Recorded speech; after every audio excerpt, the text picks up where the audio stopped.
25 मई 1998 पाकिस्तान की फ़िज़ाओं में एक आम सा दिन, एक आम सी फ़्लाइट, मगर कोई नहीं जानता था कि चंद लम्हों बाद वो जहाज़ पाकिस्तान की तारीख़ के सबसे हैरानकुन वाक़यात में से एक बन जाएगा। ग्वादर से कराची जाने वाला PIA का जहाज़ अचानक हाईजैक हो गया। हाईजैकर्स ने धमकी दी कि अब इस जहाज़ को कराची नहीं बल्कि इंडिया के कैपिटल न्यू दिल्ली ले जाया जाए। और उसने मुझे कहा बस चीख के कि इंडिया चलो। लेकिन इस जहाज़ के पायलट कैप्टन उज़ैर खान ने ऐसी जहानत और समझदारी दिखाई कि पूरी दुनिया हैरान रह गई। बट पाकिस्तान के अंदर इनके बारे में बहुत कम लोग जानते हैं। ये कहानी है एक बहादुर पायलट। आखिरी चीज़ क्या होगी मेरे साथ कि मर जाएंगे। एक मंसूबाबंद हाईजैकिंग और एक ऐसे वक्त की जब पाकिस्तान अपने एटमी धमाके करने वाला था।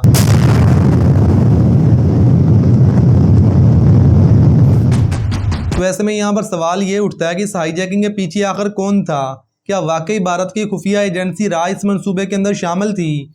तो आइए फिर इन तमाम सवालों के जवाब जानने की कोशिश करते हैं आज की इस वीडियो में। अगर मैं इंडिया जाऊंगा तो इंडिया वाले मार देंगे। आखिरी चीज़ क्या होगी मेरे साथ? ये मर जाएंगे।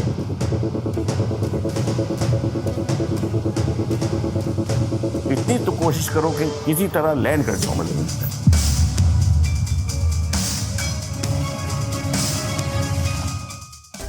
मई 1998 पाकिस्तान की तारीख का वो महीना था जब पाकिस्तान के सियासी हलकों, सिक्योरिटी अदारों और आवाम के अंदर कन्फ्यूजन मौजूद थी, क्योंकि इससे चंद दिन पहले ही इंडिया ने 5 एटमी धमाके करके खुद को एक एटमी कंट्री साबित कर दिया था। 11 मई 1998 भारत के पश्चिमी छोर पर राजस्थान के पोखरण में परमाणु परीक्षण किया। पाकिस्तान ने एटमी हथियार तो 1984 में ही बना लिए थे, लेकिन अभी तक एटमी धमाके नहीं किए थे, क्योंकि पाकिस्तान पर अमेरिका की तरफ से धमाके ना करने को लेकर काफ़ी प्रेशर था।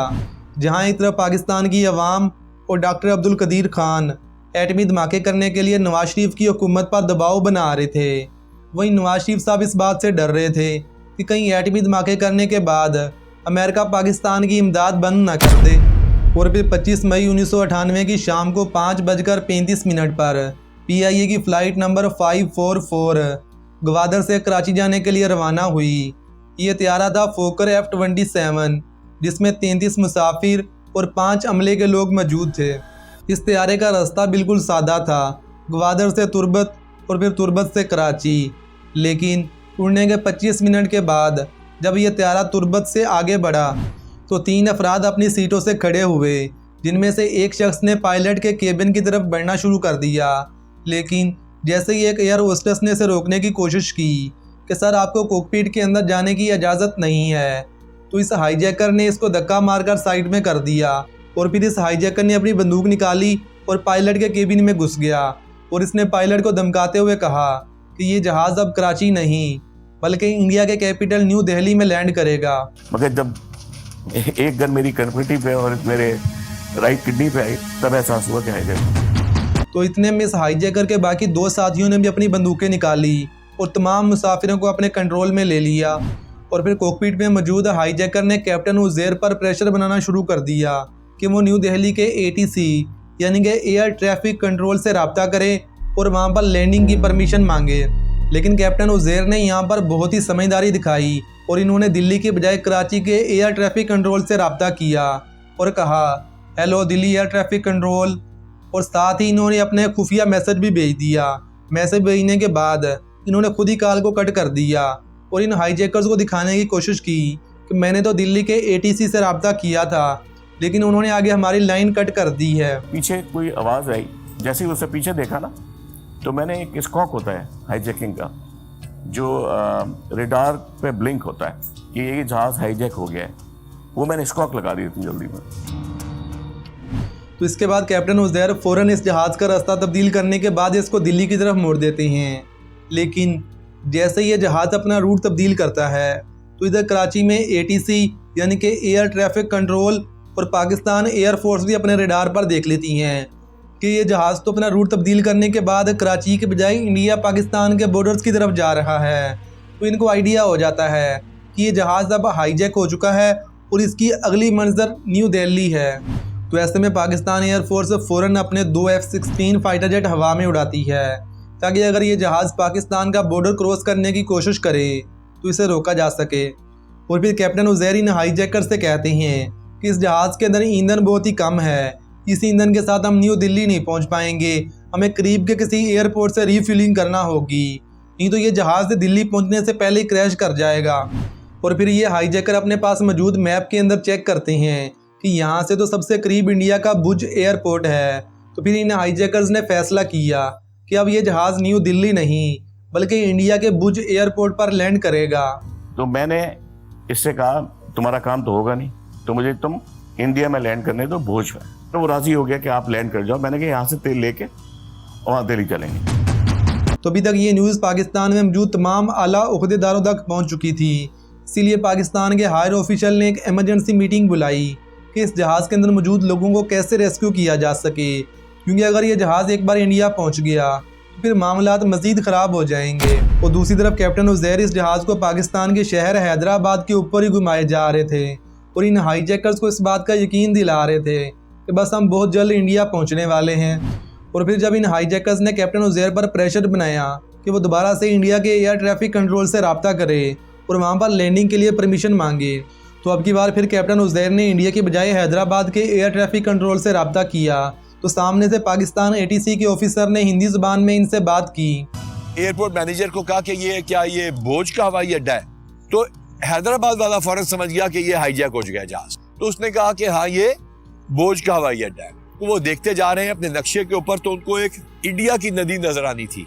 वो एक्चुअली दरियाए सिंध को वो नदी समझ बैठे। तो फिर इन हाईजैकर्स ने बात की और बताया कि हमने पाकिस्तान इंटरनेशनल एयरलाइन का एक प्लेन हाईजैक किया हुआ है जिसके अंदर 33 मुसाफिर और 5 अमले के लोग मौजूद हैं। हम इसको इंडिया की सरजमीन पर लैंड करवाना चाहते हैं। और जब सामने से पाकिस्तान ATC की ऑफिसर ने इंडिया का ऑफिसर बनकर ऐसा करने की वजह पूछी और ये भी कहा कि हम आप पर भरोसा क्यों करें, तो सामने से इन हाईजैकर्स ने जय हिंद का नारा लगाया और कहा हमारा ताल्लुक बलूचिस्तान स्टूडेंट फेडरेशन से है, हम पाकिस्तान को एटमी धमाके नहीं करने देंगे, हम बलूचिस्तान को पाकिस्तान से अलहदा करना चाहते हैं, इसीलिए हमने इस प्लेन को हाईजैक किया है। हम भारत के अंदर आकर अपनी आवाज़ को पूरी दुनिया के मीडिया के सामने उठाना चाहते हैं ताकि हमें आज़ादी मिल सके। और साथ ही इन लोगों ने घबराहट के मारे अपने असल नाम और इलाके के बारे में बता दिया। और जैसे ही पाकिस्तानी हुकाम ने यह सुना तो इन्होंने अगले चंद मिनटों में इन तीनों की पूरी कुंडली निकाल ली और एक नया मंसूबा बना लिया। तो इस मंसूबे के मुताबिक अब ये जहाज़ ना तो कराची उतरेगा और ना ही इंडिया, बल्कि इसे पाकिस्तान के शहर हैदराबाद के एयरपोर्ट पर उतारा जाएगा। और इस मंसूबे के बारे में इन्होंने कैप्टन उज़ैर को भी एक सिग्नल भेज दिया।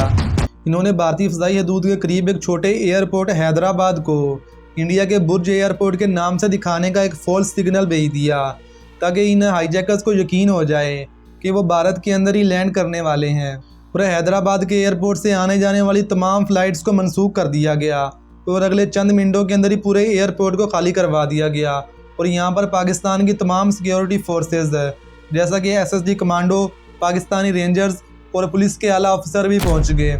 और फिर शायद तारीख में पहली बार ऐसा हुआ कि पाकिस्तान के किसी एयरपोर्ट से पाकिस्तान का झंडा उतार कर इंडिया का झंडा लगा दिया गया और पूरे हैदराबाद की लाइट्स को मुकम्मल तौर पर बंद कर दिया ताकि इन हाईजैकर्स को शहर का स्ट्रक्चर देकर कहीं शक ना हो जाए, जो कि अंदर मौजूद मुसाफिरों के लिए मुसीबत बन सकती थी। मैंने गोरचानी साहब ने मशवरा किया और हमने एयरपोर्ट मैनेजर को कहा कि लाइट्स बंद कर दो एयरपोर्ट की, कहीं भी कोई हैदराबाद लिखा हुआ नजर नहीं आना चाहिए। और फिर 5:35 पर गवादर के एयरपोर्ट से उड़ने वाला ये जहाज़ 7:05 पर हैदराबाद के एयरपोर्ट पर लैंड कर जाता है। और जैसे ही ये जहाज़ लैंड करता है तो पाकिस्तान की तमाम सिक्योरिटी फोर्सेस इस जहाज़ को अपने घेरे में ले लेती हैं। रात के अंधेरे में मैंने लैंड किया हैदराबाद। मैंने कहा बस ये है जो मैं अचीव करना चाहता हूँ। और अभी तक ये हाईजैकर इसी खुशफहमी में थे कि वो इंडिया में पहुंच चुके हैं। जो एयर होस्टेस हैं उनका भी ये ख्याल था कि ये इंडिया है। और फिर पाकिस्तान के 3 SSG कमांडो इंडियन एयरफोर्स की यूनिफॉर्म पहनकर इस जहाज़ के अंदर जाते हैं और वो भी बगैर किसी हथियार के। और जैसे ये तीनों कमांडो अंदर दाखिल होते हैं तो सामने से ये तीनों हाईजैकर्स जय हिंद के नारे लगाना शुरू कर देते हैं।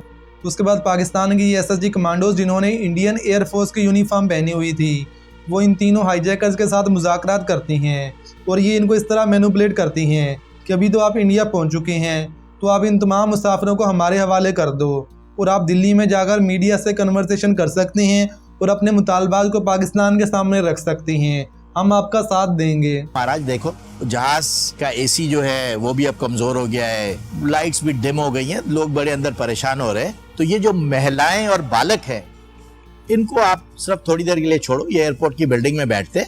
तो वो इस पे नहीं मान रहे थे कि नहीं सर ये तो मुश्किल है, ये हम नहीं कर सकते।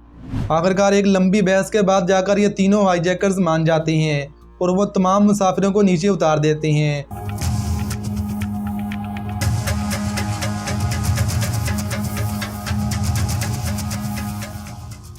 और जैसे ये सारे के सारे मुसाफिर बाहर निकलते हैं तो पाकिस्तान के एसएसजी कमांडोज और रेंजर्स इस पूरे प्लेन को घेरे में ले लेते हैं और अल्लाह अकबर के नारे लगाते हुए अंदर घुस जाते हैं। तो जैसे ये हाईजैकर्स अल्लाह अकबर के नारे सुनती हैं तो वो एकदम घबरा जाते हैं, हम तो इंडिया के अंदर मौजूद हैं, तो फिर इंडिया में अल्लाह अकबर के नारे लगाने वाले कहाँ से आ गए। और फिर एसएसजी कमांडोज इन हाईजैकर्स को घेर लेते हैं और अगले 2 मिनटों के अंदर अंदर इन तीनों हाईजैकर्स को जिंदा गिरफ्तार कर लेते हैं। तो इस तरह पाकिस्तान की तमाम सिक्योरिटी फोर्सेस ने बगैर किसी जानी नुकसान के इतने बड़े ऑपरेशन को मुकम्मल कर लिया।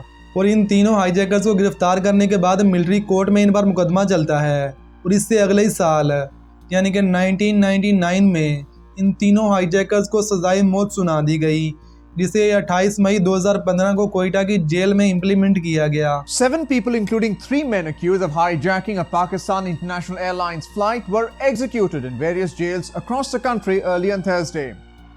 तो इस पूरी कहानी का जो सबसे इम्पोर्टेंट किरदार है वो है कैप्टन उज़ैर, क्योंकि अगर ये पायलट अपनी समझदारी से काम ना लेता तो फिर या तो ये प्लेन क्रैश कर जाना था या फिर इंडिया पहुंच जाना था।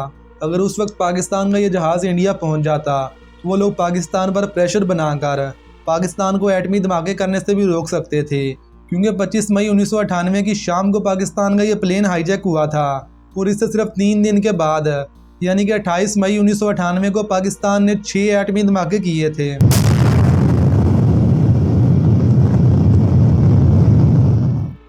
अगर उस वक्त कैप्टन उज़ैर समझदारी ना दिखाते तो हो सकता है कि आज हमारी तारीख और मौजूदा हालात मुख्तलिफ होते। ये कैप्टन उज़ैर का इतना अजीम कारनामा था कि अगर इंडिया का कोई पायलट इसका 10% भी कर जाता तो अब तक बॉलीवुड की 8-10 मूवी उसके ऊपर बन जानी थी और हर तरफ उसकी बल्ले बल्ले हो रही होनी थी।